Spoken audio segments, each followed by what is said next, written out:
Hello ladies and gentlemen, my name is RhyQuinn and welcome to RhyQuinn's Wrestling Rants. Now, this is going to be the very first video I'm doing on this YouTube channel, and this is where you can find all kinds of wrestling, WWE related content, reviews, top 10s, yada yada, usual deal. You can find all that stuff here. Now, this is going to be the very first review I'm doing on this channel, and it's going to be of WWE's Hell in a Cell pay-per-view that just happened in October. Now, I don't know when this video is being uploaded, it might be quite late, but I'm just going to go with it anyway. So without any further ado, let's get right into it and let's see what I thought of WWE's Hell in a Cell pay-per-view from 2016. Now, a little bit of context to start with. I don't watch pre-shows because I'm incredibly bored by them, so there's that. I might start watching them in the future, because that doesn't seem like something I should do, just not watching them. I should probably do that. So I'll probably do it in the future, but for this Hell in a Cell, I did not watch the pre-show, and this is one of the few pay-per-views I actually stayed up for to watch live. Because normally, I'm in the UK, and it starts at 1 AM for me each time, so I normally have work or something like that, so I will not stay up and watch it live. I'll watch it the day after or something. But this one I actually stayed up live to watch, which was great.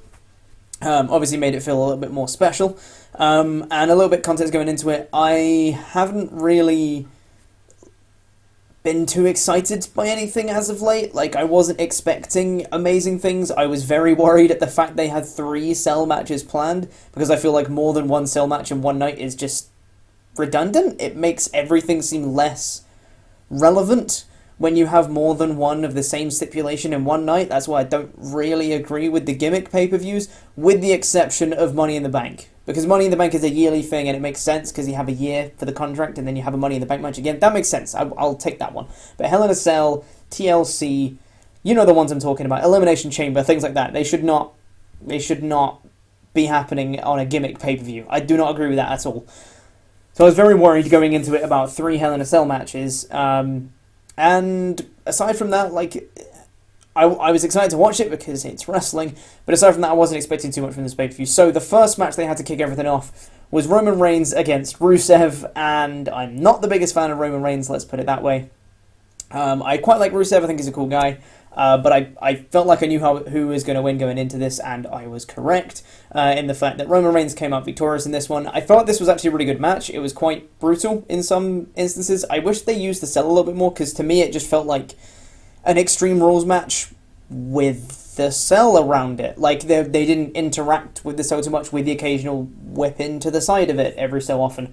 And that was about it. I didn't really get the feel that this was, like a brutal stipulation match, in so much as in terms of the cell. Like, they did some brutal stuff. They had, they teased the table spot for a while, which is great. They had the stairs, they had the chain, the kendo stick. It all looked pretty, pretty savage, but like I said, it just felt like an Extreme Rules match that happened to have a cell around it rather than an actual Hell in a Cell match.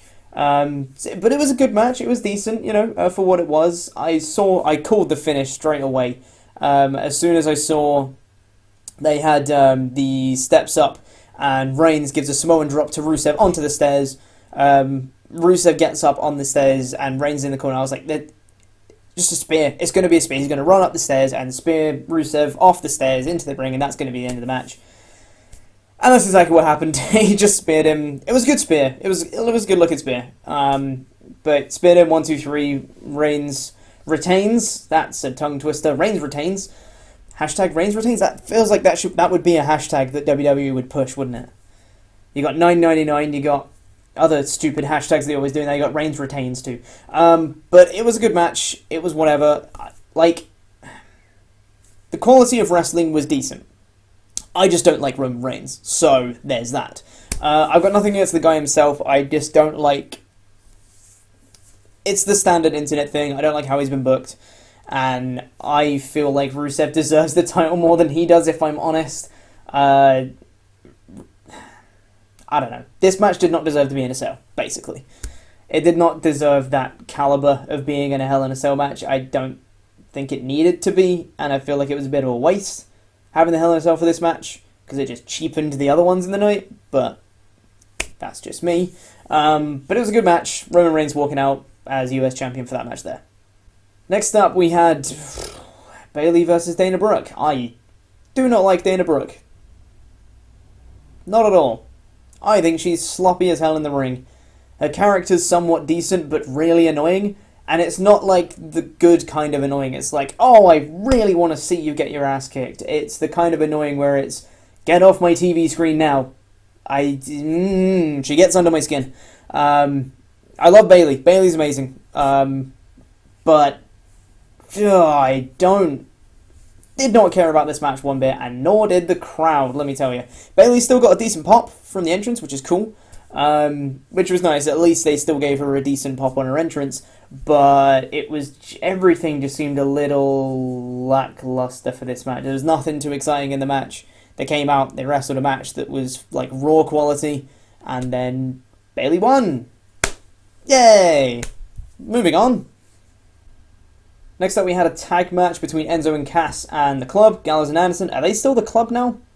Or are they just Gallows and Anderson? Were they only the Club with Styles? I need to look that one up. Regardless, we've got Enzo and Cass versus Gallows and Anderson, and the promo Enzo and Cass cut before the match was great, but I felt like it buried Gallows and Anderson so far that they could not return from it, which was quite surprising then when Gallows and Anderson actually won. I was just like, what? I thought there was absolutely no way. If there was one result, okay, two results, Bayley was obviously going to beat Dana Brooke, but if there was one result I had to call on the card with absolute certainty that I would bet my life savings on, it would be that match, and it would be that Enzo and Cass would beat them, but they didn't. And it was just a clean win as well. Cass was out the match, and Magic Killer, and 1, 2, 3.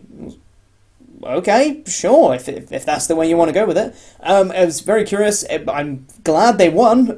They needed that win desperately. I just felt like it was quite odd, the timing of it, when they'd just been buried, and then they had the promo at the beginning of the night. That also buried them, and then they wrestle the match, and they just win. It's like,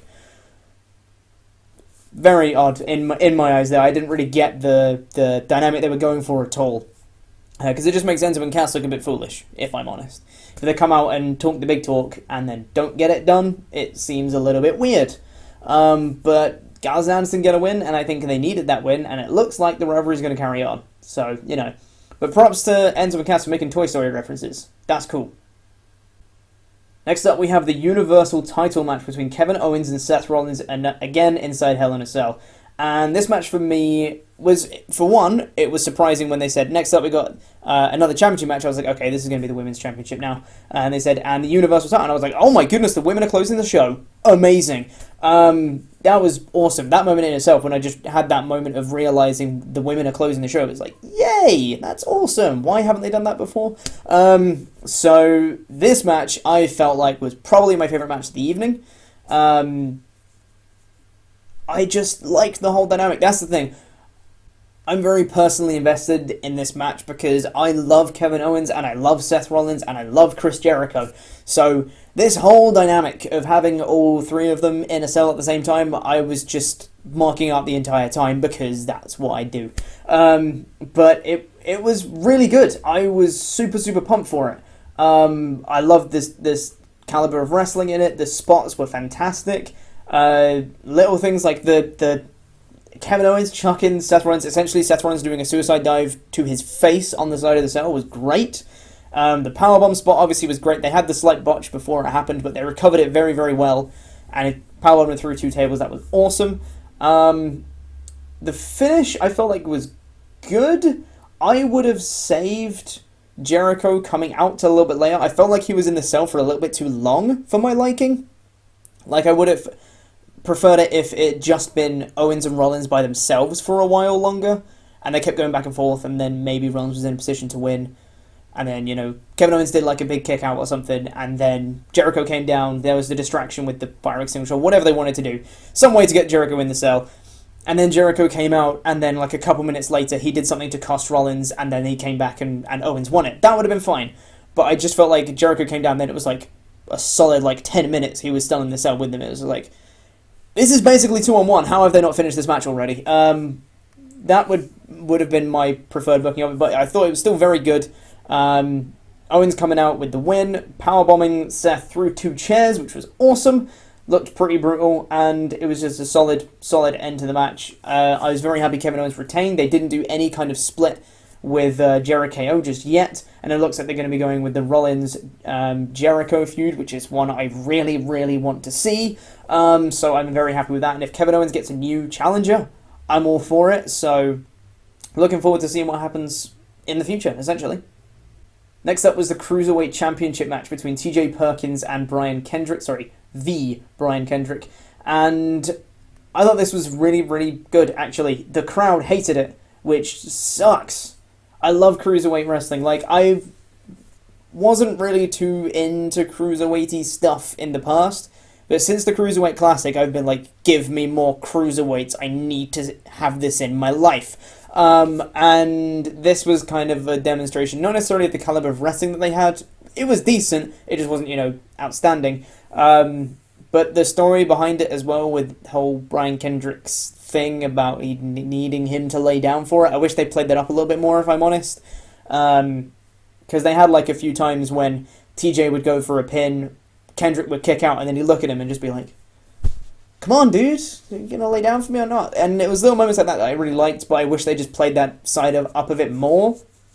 Of having, like, or if TJ Perkins hesitating, he'd go for a pin and then he'd be like, oh, I don't want to do that. Or he'd go for, like, a big move and he'd back out of it or something, anything. I felt like it would have been better to have, in terms of story progression, in terms of how the story was going, I thought it would have been better to have, instead of the finish being Kendrick faking an injury, luring in TJ to headbutt him and do the captain's hook and make him tap, I thought it would have been cool to have TJ go for a big move to win the match and back out of it. Like he would, I don't know, maybe he'd set him up for the knee bar or something. He'd see him down and he'd grab his leg, go lie down for the knee bar, and then just not lock it in. He'd hesitate for a second, and that split second would give Kendrick the initiative to, like roll out of it, roll him up maybe, I don't know, or just reverse it into the captain's hook and make him tap. Something like that. I felt like would have been better in terms of how the story was going. Just to have Kendrick kind of lure him in like that and have TJ hesitate a little bit for his friend and then not. That would have been me, but either way, Kendrick gets the win and is the new Cruiserweight champion, which is cool. Unfortunately, TJ didn't hold it for very long, but what can you do? I wish people cared about Cruiserweights more. They're good. They're really good. Give them a chance, please, because they can wrestle. They're good. Next up, the penultimate match on the card, we had a match for the Tag Team Championships, that being the New Day, which was comprised of Big E and Xavier Woods for this one, Kofi Kingston not wrestling in this one, versus Cesaro and Sheamus. Now, this is actually a really good match. I thought this was really cool. I quite like everyone involved with this. I'm more in favour of Cesaro and Sheamus than I am of the New Day. I feel like they're getting a little bit stale. But other than that, I quite like everyone involved in this match, so I was quite invested. And I quite like everything that was happening. There was, the initial kind of competitiveness between Cesaro and Sheamus. I just love the storytelling in this match. The caliber of wrestling was very good as well, but I just loved the storytelling in this match because they had the one-upsmanship between Cesaro and Sheamus. The constant uppercutting. I think it was Xavier Woods in the corner. Uppercut tag, uppercut tag, uppercut tag, etc., etc., etc. I thought that was a really cool moment. It looked very cool. And then there was the miscommunication between Cesaro and Sheamus. Sheamus giving Cesaro a bro kick. And I can remember watching it, and the instant that happened, I actually yelled out, no! Because I thought they were going to lose there and then, and I was like, really? I just want Cesaro and Sheamus to work together, because I think they could be an amazing tag team together. So I really want them to just kind of find something that drags them together, and they stay there, and then they'd be good. That would be great, but they had that miscommunication, and still, Sheamus was doing everything to keep the match alive, which was great. He got him out of, what was it? Did he hit him with a big ending? I think he hit him with a big ending, right? The tag team big ending, when he goes and then jumps and then kind of pushes him, jumps off the turnbuckle and then just like, push! Whatever. Hits him with that thing, and then Cesaro looks like he's down and out, but Sheamus comes in and breaks up the pin, which is great. Sheamus making the shave? Sheamus making the shave. Sheamus making the save. Important. He did not have a shave in the middle of the match. Sheamus made the save for the pin, which is great. And they kept it going. Cesaro came back, had Xavier Woods in the sharpshooter. Then there was, I thought Big E was going to come and break it up. And then Sheamus was grabbing him, not letting him break it up. I was like, this is it. They're going to win it. Go Cesaro, go Sheamus. And then they didn't. It happened at the same time. There was distraction outside. Sheamus using the trombone to hit Big E as he was trying to get back in the ring to break up the submission. Hit him with the trombone, and then he fell out. Kofi Kingston, trying to, obviously got to protect the trombone here, came in to interfere. He ducked the trombone hit Sheamus with the Trouble in Paradise, and the referee saw it, called for the disqualification. So Cesaro and Sheamus won by disqualification, so they don't win the titles. The New Day retain again by disqualification. It was weird. I liked the finish in terms of it was a good booking decision finish. I didn't like the finish at the time because I wanted Cesaro and Sheamus to... Why can't I talk today? Cesaro and Sheamus, that is their names. Cesaro and Sheamus. Names. I really wanted them to win, and they did win, but obviously not in the way I wanted to. I wanted them to win the titles, really. That would have been ideal, but they didn't. But it was a really good match. I really, really liked the wrestling in this match. The storytelling especially was awesome. So I think this was a sleeper hit, as it were, for this Hell in a Cell match. I thought that was actually really, really good. Hell in a Cell match, Hell in a Cell pay-per-view. This was not in a Hell in a Cell. That would have been overkill. 4 Hell in a Cell matches in one night, can you imagine? But yeah, I thought this was just a really, really good match. I wouldn't say they stole the show, because they had quite the competition to do that, but they put on a damn good performance, is what I'd say. So, good stuff from New Day and Cesaro and Sheamus in this match. And finally, we have the main event, and that is the women's title match in a Hell in a Cell. Sasha Banks, the champion, versus Charlotte, the challenger. And this was the biggest spectacle of the night, for sure. Well worthy of being the main event. The entrances were fantastic. Charlotte coming out on a throne. Sasha Banks recreating partially her entrance from TakeOver Brooklyn, which was great. It felt huge. It felt like a big deal, and it was, understandably. It was really good. And they came out, entrances, they were standing in the ring, cell started to lower, and they both sold it very well. The fear on their faces as the cell lowered was great. It was genuinely shocking. Charlotte turned around and, sucker punching Sasha while the cell was lowering, getting the upper hand initially, take them on the outside. They teased climbing up the cell a bit, which was, it's whatever. Didn't really matter in the end, but they teased it, so that's cool, I guess. And then Sasha takes a powerbomb through the commentator's table from Charlotte early in the match. They teased Sasha going to the back on a stretcher, which took ages. You'd think they'd know that cables are stuck in a neck brace, but apparently they didn't. It's whatever. But I think they handled it very well when, Sasha did get up. There was a massive pop from the crowd when Sasha got off the stretcher. But when they started announcing, unfortunately Sasha Banks is not going to be able to compete. So, your winner of this match and new women's champion, I was like, hold up, that's not how it works. That is not how it works, ladies and gentlemen, because when you get injured, you either vacate the title, because you can't defend it in, 30 days, 60 days, 90 days? I can't remember how long the deadline is, but if you can't defend it in a certain amount of time, you have to vacate the title. It doesn't go to your competitor. That's dumb. But I was like, they're not giving Charlotte the championship here. No way. Luckily, Sasha came back into it, which is great. They had... excuse me. They had a really good match. I really liked the caliber of wrestling. The spots were really great. The monkey flip into the cage and Sasha landing right on her head. Oh, it was uncomfortable to watch. But it was really, really good. I feel so bad for them that their table spots didn't go the way they wanted.